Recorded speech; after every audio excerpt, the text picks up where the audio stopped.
Hi, welcome back to Trichy's kitchen. தலன்னு சூப்பராக one பார்ட்லேயே ஒரு இன்ஸ்டன்ட் கதம்ப சாம்பார் சாதம் எப்படி பண்ணலான்னு பார்க்கலாமா? இது ஆறுனா கூட கெட்டியுமே ஆகாது, ரொம்பவே டேஸ்ட்டாக இருக்கும். ஆற்றுல இருக்கிற காய்கறி வச்சே நம்ம பண்ணிடலாம். ஸோ சிம்பிளான சாம்பார் சாதம் எப்படி பண்ணலான்னு பார்க்கலாம் வாங்கோ.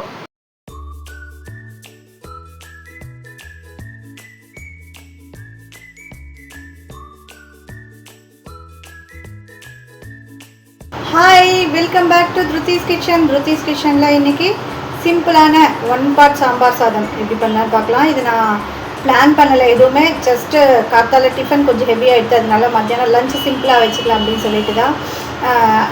ஆற்றுல என்னென்ன காய் இருக்கோ ப்ராப்பராக அதுக்கான காய் எதுவுமே நான் போடல. மீதி என்னென்ன காய் மீதி எல்லாம் இன்றைக்கி சண்டே மார்க்கெட்டு, சண்டேஸ் ஈவினிங் தான் போகணும். அதனால இந்த ஒரு வாரத்தில் பண்ண காயெல்லாம் என்னென்ன கொஞ்சம் மீதி இருக்கோ அதெல்லாம் போட்டு அப்படியே ஜஸ்ட்டு ஒரு சாம்பார் சாதமோ தயிர் சாதமோ பண்ணலான்னு தான் பிளானு. ஸோ அந்த சிங்கிள் பார்ட் சாம்பார் சாதம் எப்படி பண்ணலான்னு சொல்லிட்டு பார்க்கலாம் வாங்குவோம். இப்போ நான் அதுக்கு என்னென்ன காய் போட்டிருக்கேன், கட் பண்ணி வச்சுட்டுருக்கேங்கிறது பார்க்கலாம். நான் 2 ஸ்மால் சைஸ் வெங்காயத்தை பொடியாக கட் பண்ணி வச்சுட்டுருக்கேன்.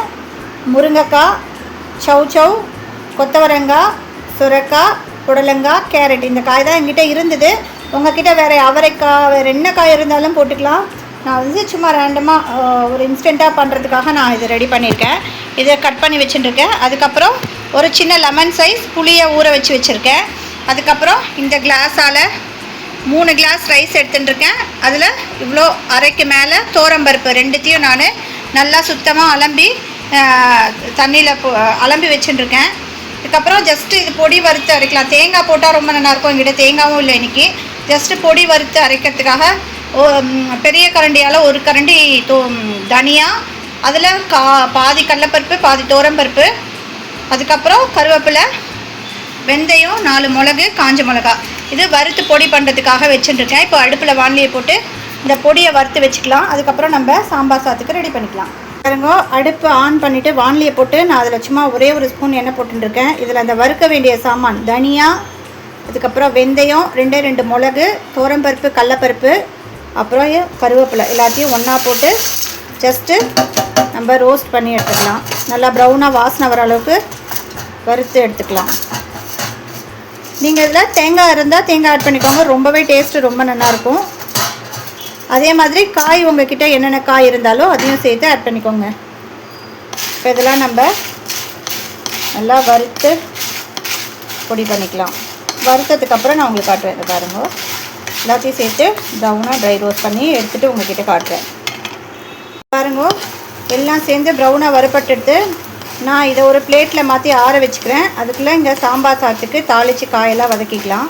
அதுக்குள்ளே சூடு ஆறி போயிடும். நம்ம பொடியை வறுத்துட்டு பார்க்கலாம். இதை ஆஃப் பண்ணிவிட்டு நான் குக்கர் அடுப்பில் போடுறேன். பாருங்க, இதை வறுத்து ஆற வச்சுருக்கேன். பொடி பண்ணுறதுக்கு ஆறட்டும். அந்த கேப்பில் நம்ம காயெல்லாம் வதக்கி எடுத்துட்டுடலாம். பாருங்க, நான் அடுப்பில் குக்கர் வச்சுட்டுருக்கேன். இதில் நல்லெண்ணெய் விட்டுக்கிறேன். இந்த பிளேஸில் நல்லெண்ணெய் நெய் கலந்து விட்டுட்டாலும் வாசனை நல்லாயிருக்கும். எங்களுக்கு நல்லெண்ணெயோட வாசனை பிடிக்கும். அதனால நான் மொத்தமாகவே நல்லெண்ணெய் விட்டுக்கிறேன். எண்ணெய் சூடாகட்டும். எண்ணெய் சூடான உடனே கடுகு வெந்தயம் தாளிச்சிக்கலாம். ஒரு 2 நிமிஷம் சூடாகட்டும். எண்ணெய் சூடாகிடுத்து நம்ம கடுகு போட்டுக்கலாம். கடுகு வெடிக்க ஆரம்பித்தோடனே வெந்தயம்,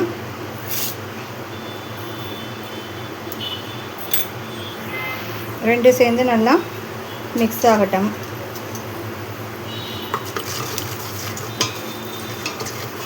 ரொம்பவே நல்லாயிருக்கும் இந்த சாம்பார் சாதம். நான் என்கிட்ட தேங்காய் இல்லை, தேங்காய் போட்டுக்கோங்க, ரொம்பவே டேஸ்ட்டாக இருக்கும். கோவில் கதம்ப சாம்பார் சாதம் மாதிரியே இருக்கும். காய் நிறைய ஆட் பண்ணால் அதை விட ரொம்ப டேஸ்ட்டாக இருக்கும். நான் அர்ஜென்ட் சாம்பார் சாதம் மாதிரி பண்ணுறேன். பாருங்க, கடுகு வெடிக்க ஆரம்பிக்கிறது. கருவேப்பிலை, கொஞ்சம் பெருங்காயப்பொடி போட்டுண்டு வெங்காயத்தை வதக்கிக்கலாம். ஃபஸ்ட்டு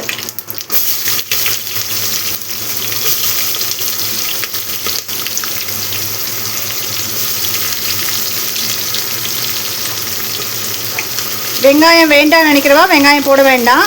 வெங்காயம் போட்டால் டேஸ்ட் நல்லாயிருக்கும். அதுவும் சாம்பார் வெங்காயம் இருந்தால் இன்னும் நல்லாயிருக்கும். நான் சென்னை போயிட்டு வந்தால் தான் சாம்பார் வெங்காயம் இங்கே கிடைக்கும். பட் ரொம்ப காஸ்ட்லியாக இருக்கும். எங்கேயாவது மோர் மார்க்கெட் அந்த மாதிரி இடத்துல தான் கிடைக்கும். கேரளா ஸ்டோர் அந்த மாதிரி தேடி கண்டுபிடிச்சி போய் வாங்கணும். நார்மலில் வெஜிடபிள் மார்க்கெட்லலாம் சின்ன வெங்காயம், சாம்பார் வெங்காயம் கிடைக்காது.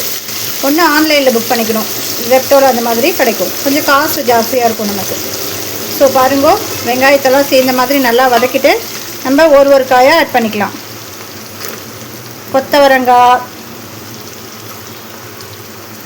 கொத்தவரங்காய், சௌச்சௌ, உருளைக்கிழங்கு, எல்லா காயும்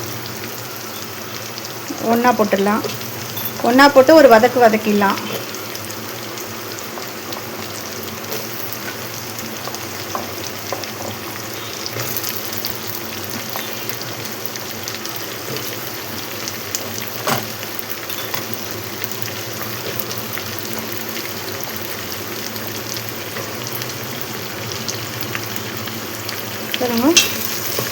எல்லாம் போட்டு வதக்கிட்டு கொஞ்சோண்டு மஞ்சள் பொடி போடலாம்.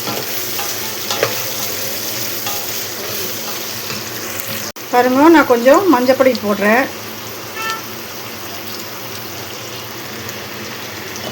போட்டு ஒரு வதக்கிலாம். இதில் தேவையான அளவு உப்பு இப்பயே போட்டு வதக்கணுன்னா காய்கறி சீக்கிரமாக வேகும். அதனால் நான் இப்போ தேவையான அளவு உப்பும் போட்டுக்கிறேன். இப்போ இதில் தேவையான அளவு உப்பு போட்டுக்கலாம்.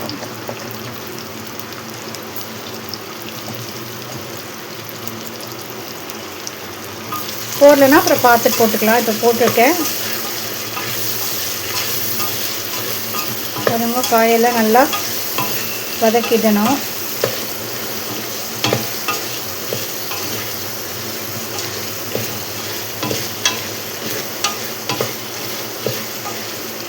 இப்போ நம்ம ஒரு நிமிஷம் இதை வதங்கினதுக்கப்புறம் இதில் புளி தண்ணி கரைச்சி விட்டுக்கலாம் தேவையான அளவு. நான் 3 கிளாஸ்க்கு ஒரு சின்ன லெமன் சைஸ் புளியை ஊற வச்சுருக்கேன். இப்போ நான் அதை கரைச்சி விட்டுக்கிறேன். இப்போ பாருங்கள், ஒரு லெமன் சைஸ் புளியை நான் கரைச்சி வச்சுட்டுருக்கேன். இதை நம்ம அதில் ஊற்றிடலாம். இதில் விட்டுக்கலாம். நம்ம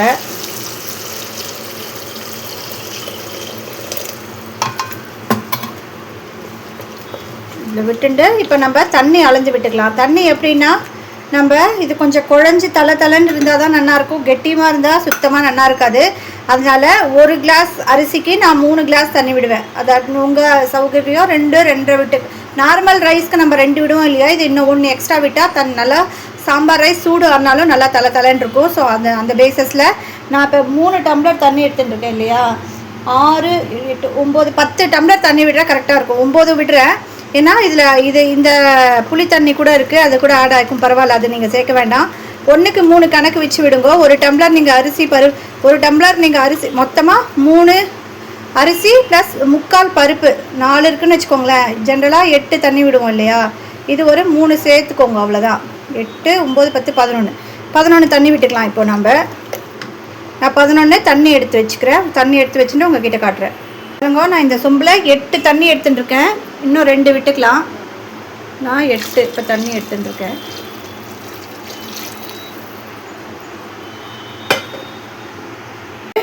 இதில் விட்டுக்கிறேன்.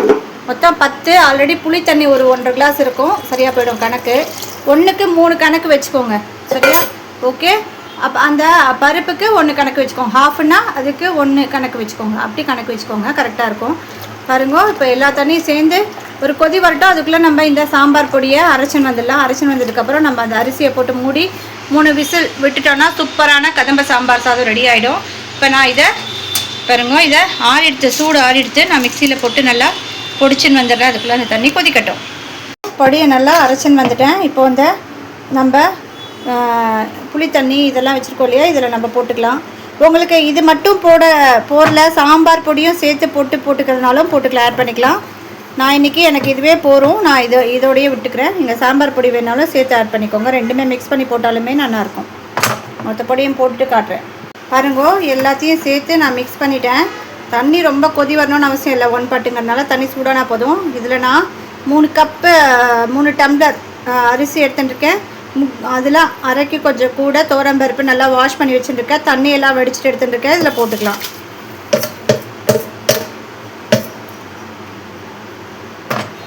போட்டுட்டு எல்லாத்தையும் மிக்ஸ் பண்ணி குக்கரில் ஒரு 3 விசில் விட்டுடலாம். பாருங்கள், அரிசி புளி தண்ணி, பருப்பு, பொடி இடித்தது எல்லாமே சேர்த்து நல்லா மிக்ஸ் ஆகிடுத்து. தண்ணியும் நல்லா சூடாகிடுது. இப்போ நம்ம குக்கரில் விசில் விட்டு ஒரு 3 விசில் விட்டுட்டு பார்க்கலாம் எப்படி இருக்குன்னு சொல்லிட்டு. ரொம்ப ஈஸியாக பண்ணிடலாம். காய்கறிலாம் நறுக்கி வச்சுருந்தேலாம். இந்த பொடி இல்லாமல் வெறும் சாம்பார் பொடி போட்டும் பண்ணலாம். நம்ம இஷ்டம், நமக்கு டைம் இருந்து நம்ம ப்ராப்பராக பண்ணலான்னா நிறையா காயெல்லாம் போட்டுட்டு ஸ்பெஷலாக யாராவது வரா அப்படின்னா எல்லா காயும் போட்டு தேங்காவெல்லாம் அரைச்சி கொட்டி பண்ணால் ரொம்பவே சூப்பராக இருக்கும். நான் இது டக்குன்னு ஆற்றுல ஒரு மத்தியானம் பசிக்கல சும்மா பண்ணலாம் அப்படின்னு சொல்லிட்டு தான் பண்ணேன். இதுவே ரொம்ப டேஸ்ட்டாக இருக்கும். இதில் தேங்காய் மட்டும் தான் ஆட் பண்ணல, கொஞ்சம் காய் ஆட் பண்ணல, அவ்வளோதான் டிஃப்ரெண்ட்டு. சரி வாங்க இதை குக்கரை மூடிட்டு 3 விசில் வந்ததுக்கப்புறம் பார்க்கலாம். மூடிட்டேன். விசில் வரட்டும். விசில் வந்ததுக்கப்புறம் நம்ம பார்க்கலாம். ஒரு விசில் வந்துட்டு இன்னும் 2 விசில் வந்தோடனே ஆஃப் பண்ணிக்கலாம். பாருங்க, ஸ்டீம் போயிட்டு தான் பார்க்கலாம். ஸ்டீம் போயிடுத்து எப்படி இருக்குன்னு பார்க்கலாம்.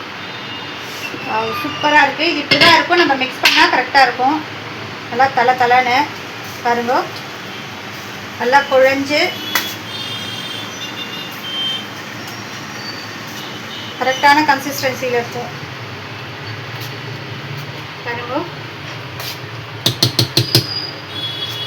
எல்லாத்தையும் மிக்ஸ் பண்ணணும். அடியில் செட்டாக இருக்கும் ரைஸ் எல்லாம். ஸோ மிக்ஸ் பண்ணால் சூப்பரான சாம்பார் சாதம்.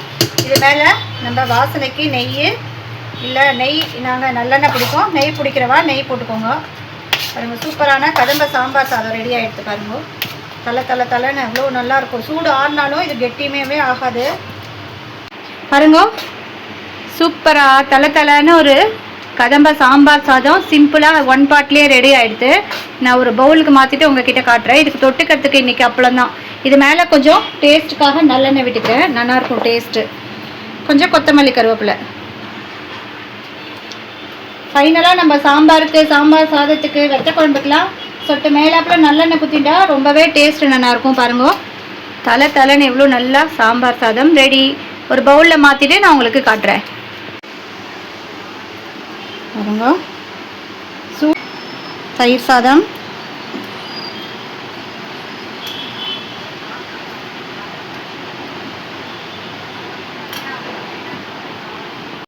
தொட்டுக்கிறதுக்கு அப்பளம், தயிர் சாதத்துக்கு மோர் மிளகா.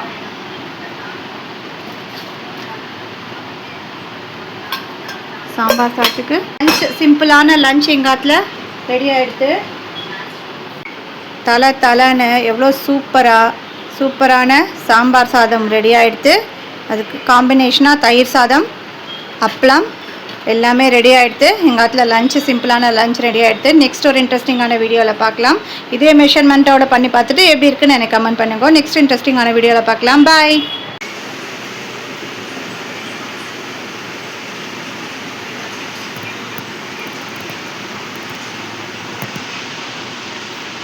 சூப்பரான சாம்பார் சாதம் எப்படி பண்ணலான்னு பார்க்கலாமா?